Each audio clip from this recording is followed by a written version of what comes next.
ॐ गणानां त्वा गणपतिगं हवामहे कविं कवीनामुपमश्रवस्तमम् ज्येष्ठराजं ब्रह्मणां ब्रह्मणस्पद आनः शृण्वन्नोतिभिः सीदसादनम् ॐ श्रीमहागणपतये नमः. Namaste. I am Sugant Kannan from Miami, Florida, USA. I'll be recording this video since most of the people couldn't make it due to their prior commitments and schedule, but they wanted to see it later. Today's topic is Sanatana Dharma Principles and its application for successful career and business. Everyone can hear me, right? Okay. So I'll be narrating stories embodying Sanatana Dharma, and for each one of those stories, we'll discuss the lesson that you can take and apply in today's 21st century career and business world.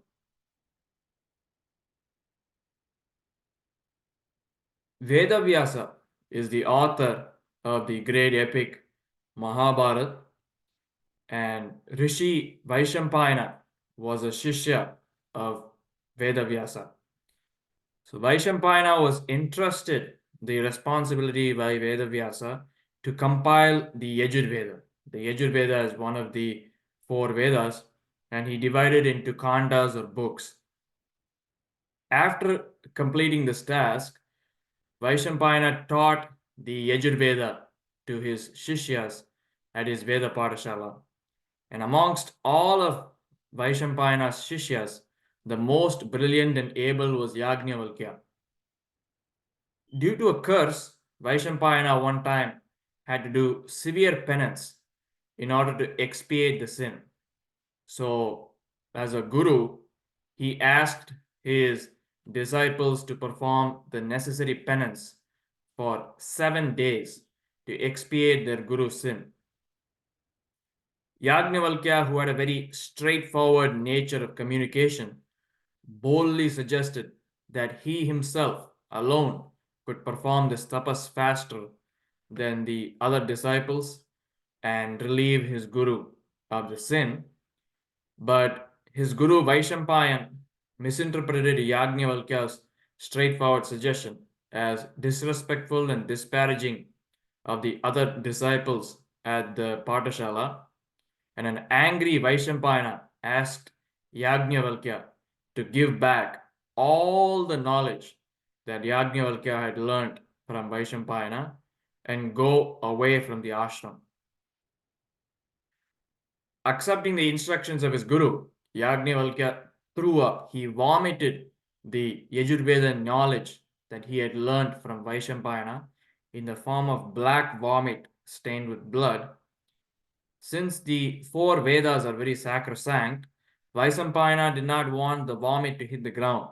So he asked the other disciples to take the form of partridge bird, which in Sanskrit is known as the titri, and eat it up.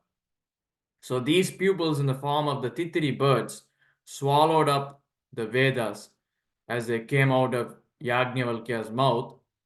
Since the titri birds ate up the Yajurveda as taught by Vaishampayana, this version of the Yajurveda came to be known as the Taittiriya Shaka. And because it came out in the form of a black vomit, this particular form of the Yajurveda is known as the Krishna or dark or black Yajurveda. Yajnavalkya, feeling a bit upset at these events, decided never to have a human being as his guru again. The reason being that he now understands how human beings, due to their various emotions like ego, anger, engage in impure actions.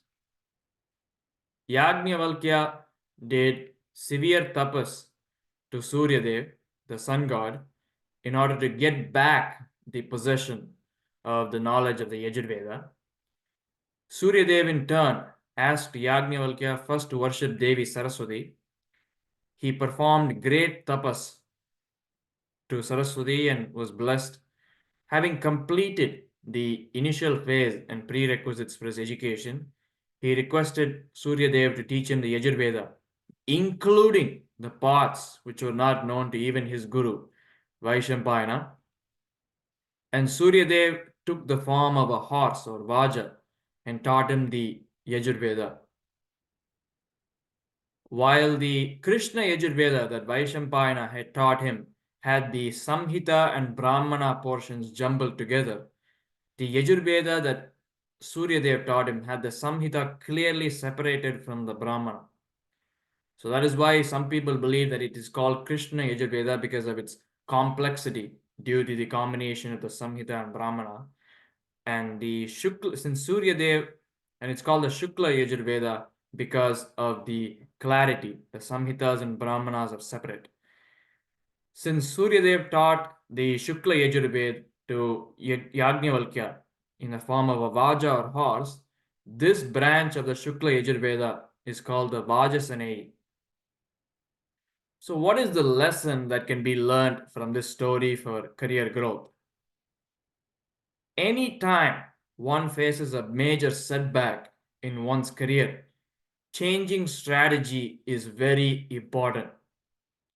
That is why upskilling and development of one's knowledge base is very critical to overcome those early and mid-level career growth challenges. Furthermore, one needs to be having a bold mindset in order to succeed in one's career or business. Yajnavalkya, who was pushed back to square one through the actions of his guru, upskilled through tapas to Saraswati Devi and Suryadev, and through his boldness, he acquired the knowledge of the Shukla Yajurveda. Now, let me give you a contemporary example of an individual who followed these lessons and achieved success. Multi-billionaire Mark Cuban, the owner of the Dallas Mavericks, one of the highest value professional basketball teams in the world. It's a part of the United States NBA League, and he's also a judge investor on Shark Tank, has implemented these lessons and achieved success. In the beginning of his career in Dallas, before he started his business broadcast.com, he was a software salesperson for a company called Your Business Software. It's the first retail software store in Dallas, Texas, in USA. And in this position, he was responsible for various duties, ranging all the way from sweeping the floor to opening the store and dealing with customers, selling computer software. When he started, he didn't know much about PCs. In fact, he hadn't even seen a PC before he started this job or software. But he would read the manuals of various important softwares like Peachtree, PFS.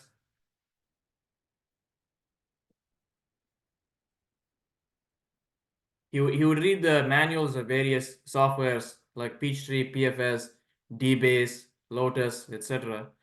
And soon he became an expert on various software and developed his own software consulting business on the side, installing, configuring, and running the software for various customers. So he became an expert on software, similar to how Yajnavalkya was an expert in the Yajurveda.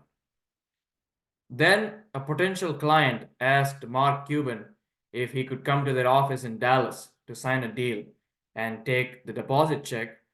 But Mark Cuban's boss was very rigid, like how Vaishampayana was. He did not want Cuban to go because Cuban's duty was to open the store. Cuban went anyway, inked the deal, and brought the check back to his boss. But his boss fired him on the spot, similar to how Vaishampayana dismissed Yajnavalkya from his ashram. So similar to Yajnavalkya, he decided to chart his own path and started a company called broadcast.com, which is an online college level sports radio platform in the US, and this was during the dot-com boom era. And later, this was sold to Yahoo for $5.7 billion. So, Mark Cuban succeeded through the Yajnavalkya strategy, and you can too in your career and business. So, now I'm going to chant the Vedic mantra. राष्ट्रकामाय होतव्य राष्ट्रं वैराष्ट्रभृतो राष्ट्रेणैवास्मै राष्ट्रमवरुन्धे राष्ट्रमेव भवत्यात्मने होतव्य राष्ट्रं वैराष्ट्रभृतो राष्ट्रं प्रजा राष्ट्रं पशवो राष्ट्रं यच्छ्रेष्ठो भवति राष्ट्रेणैव राष्ट्रमवरुन्धे वशिष्ठः समानानां भवति ग्रामगामाय होतव्य राष्ट्रं वैराष्ट्रभृतो राष्ट्रकं सजात नवरुन्धे ग्राम्येव भवति. This Vedic mantra from the Krishna Yajurveda Taittiriya Shaka directly ties the prosperity of the ruler of a kingdom to the way he manages and takes care of the countrymen, starting from the village level all the way to the major city. This says the cows and their protection is a key element in maintaining harmony, happiness, and to have a good harvest. So it also mentions the importance of taking care of the supporters of a leader, meaning only with the grassroots level support of the Rashtrabrits by the kingdom will the kingdom become stronger. So the real truth is, on the field, soldiers and spies are very important to have a peaceful nation. And the next story I'm going to tell you is going to explain how this is achieved through having great ministers around the king. So once upon a time, there was a kingdom known as the Vijayanagara kingdom, ruled by King Krishnadevaraya. And in this kingdom, in a village called Tenali, lived a man by the name of Ramakrishna. One day, Tenali Ramakrishna made a plan to improve his stature in life and left to work in the Vijayanagara kingdom. He met with the king's Raj Purohit and told him about his interest to work for them. Initially, Raj Purohit was not receptive, but later relented and agreed to introduce Tenali Ramakrishna to the king the next day. When Tenali went to the Raj Purohit's house the next day, the Purohit ignored him and had his guard chase him away. Then the next day after sunrise, Tenali saw Raj Purohit bathing in the river. He smartly took its clothes and climbed up a tree. When Raj Purohit could not find his clothes, Tenali told him to get clothes to wear now. In order for him to get the clothes to wear now, he would have to agree to carry Tenali on his shoulders to the king's court. Raj Purohit reluctantly accepted and carried Tenali on his shoulders to the king's court. And as they went through the bazaar and the streets, the news traveled and king came to know that Raj Purohit was carrying someone on his shoulders. So as they got close to the palace, Tenali observed the king giving an order to one of his soldiers. So he smartly told the Raj Purohit that since he had carried Tenali so far, Tenali would in turn carry the Raj Purohit to king's court. And the order in the meantime from the king was for the soldier to arrest the person who was sitting on top of the shoulders. So the soldier came and arrested Raj Purohit, who was being carried by Tenali. Then Tenali entered the court of Krishnadevaraya. The king was shocked that Raj Purohit is the one who was arrested and this unknown man to him is standing free. So the king asked Tenali, "Who are you and why are you troubling the Raj Purohit?" Tenali narrated the entire story from the beginning, and the king got impressed by his intelligence, creativity, and gave Tenali a seat as a minister in the king's court. And the rest is history. So what this shows is you need to be able to navigate organizational politics to grow within your company and build your career. And furthermore, this story shows us the importance of personal and business brand building through providing creative solutions to problems, whether that be within your company or for your clients and customers. So Tenali Rama became well known in the Vijayanagara kingdom and all across Bharat for being a witty and knowledgeable minister who could help King Krishnadevaraya navigate and handle any situation. Within a span of 2 years, Sundar Pichai has gone from being the CEO of the company Google to also being the CEO of Alphabet. In fact, it only took Pichai 15 years to go from being the vice president of product management to his current position. And I'm a graduate of Wharton Business School, the #1 business school in the world. Sundar Pichai is an alum of Wharton and is actually a senior to me. So let's talk about how Pichai has applied this particular lesson from Tenali Ramakrishna.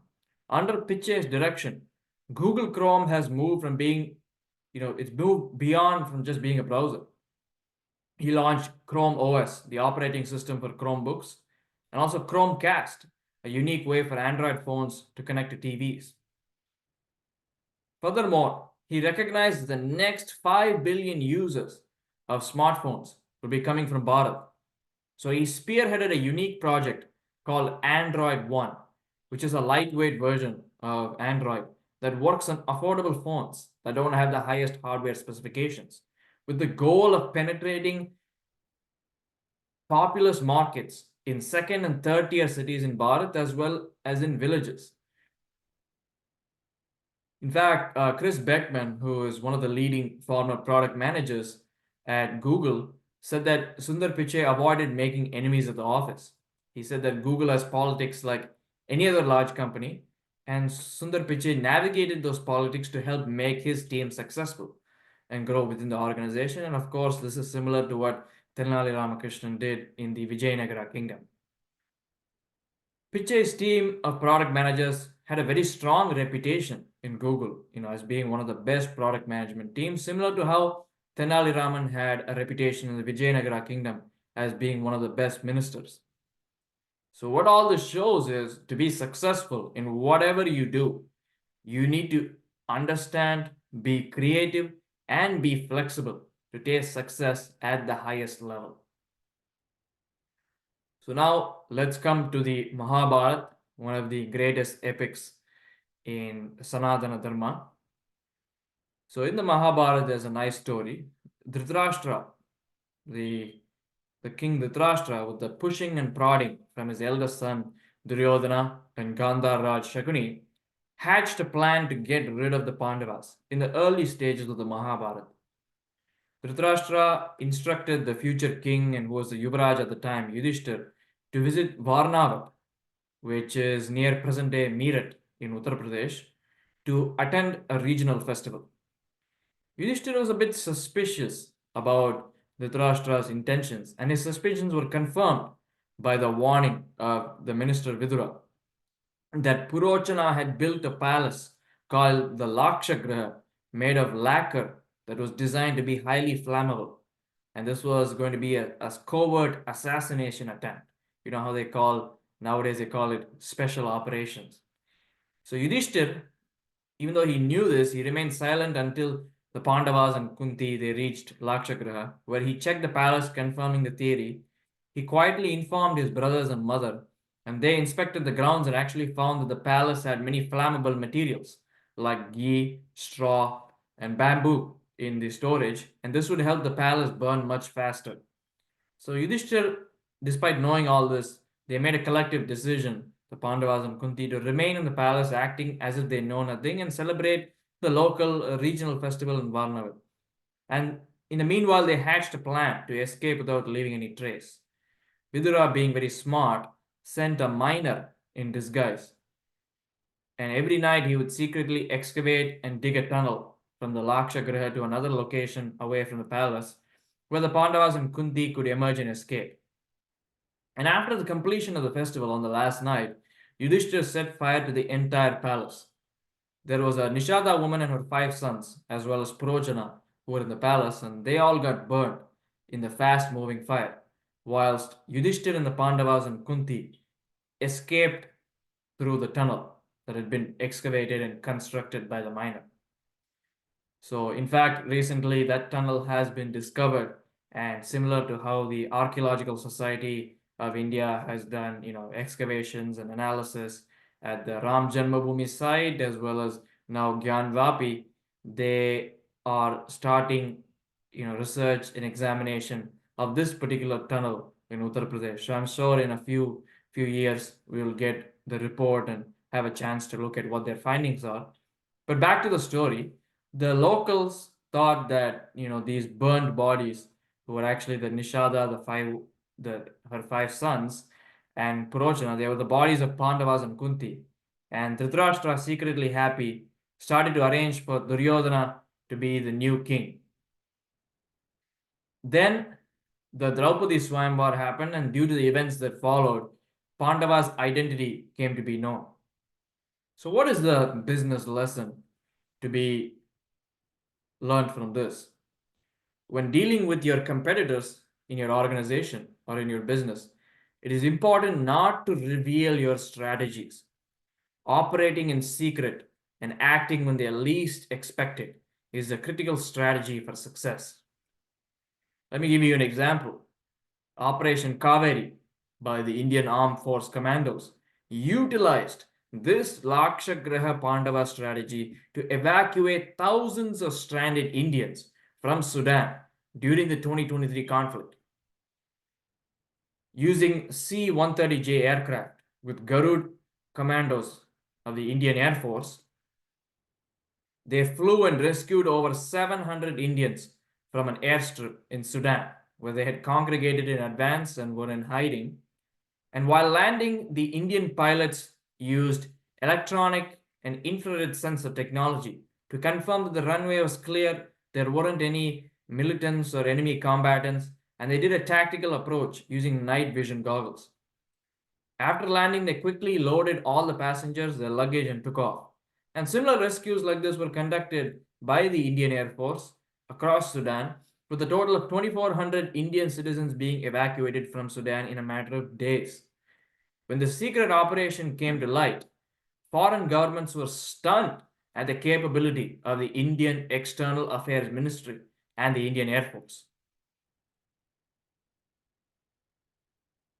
So now let's go to the next story.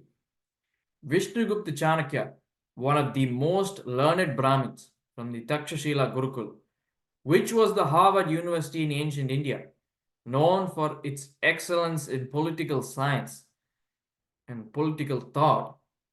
Takshashila is also interesting, with the recent Ram Mandir Prana Pratishtana ceremonies. Takshashila has a connection to Ayodhya because Takshashila is the city built by Bharata, Rama's brother, and it's named after Bharata's son Taksha.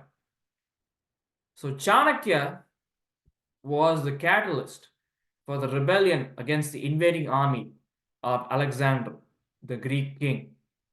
And Chanakya was very smart. He developed regional alliances and also constructed small military installations which cooperated together in a network-like fashion to chip away steadily and overwhelm Alexander's army. So members of this alliance included Chandragupta Maurya, Chanakya's protege, and the Vahik Pradesh and Panchanath Ganarajya. So the business strategy from this is the importance of forming regional partnerships in order to establish a strong national and international network. The offices and partners need to be interconnected through enterprise management and SaaS software, as well as have a cooperative mindset with one single goal of taking their respective companies to the next level through win-win partnerships. Singapore Airlines utilizes this successful strategy from Acharya Vishnugupta. They are unique in that they form alliances and partnerships with mid-sized carriers around the world. Typically when national airlines, when they form partnerships, they usually like to partner with the big carriers. But Singapore Airlines is unique. They follow the Vishnugupta strategy and form the alliances with these mid-sized carriers. And this has helped build their airlines from a national player at the Singapore level into a major player in the international airlines industry, which, as you know, is very competitive. There's a lot of price pressure, and airlines. There's actually an interesting joke. How do you become a millionaire? Well, you start as a billionaire and then you start an airline company. But Singapore Airlines, they've really overcome that stigma in the airlines industry. And in Singapore, they refer to this practice of partnership as a code sharing agreement, where they share the flight codes with their partners. The flight code meaning, the tail number. So with the seamless connections with their partner airlines, they have bagged the best airline in the world award for the fifth time. That's amazing. So with that, I would like to conclude the first phase of the presentation and open it up for question and answer from the audience.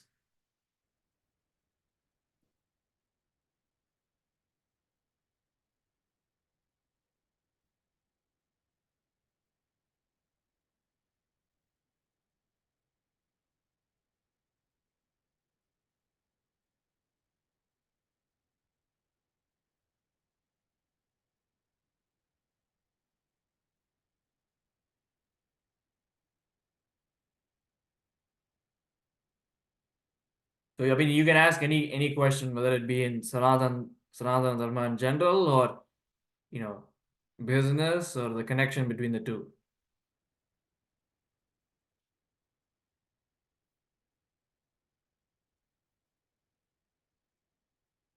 So the question is, who is going to tie the bell onto the cat and ask the first question?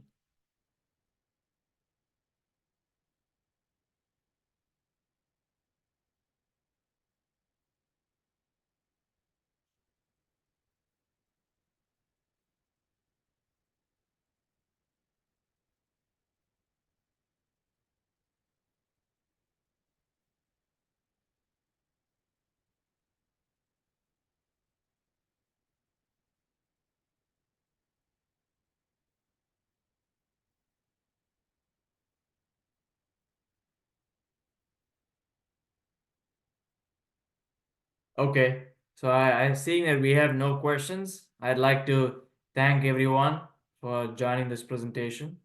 I'll also be sending the video to you all for future reference. And thanks for joining, and have a blessed day. Jai Shri Ram.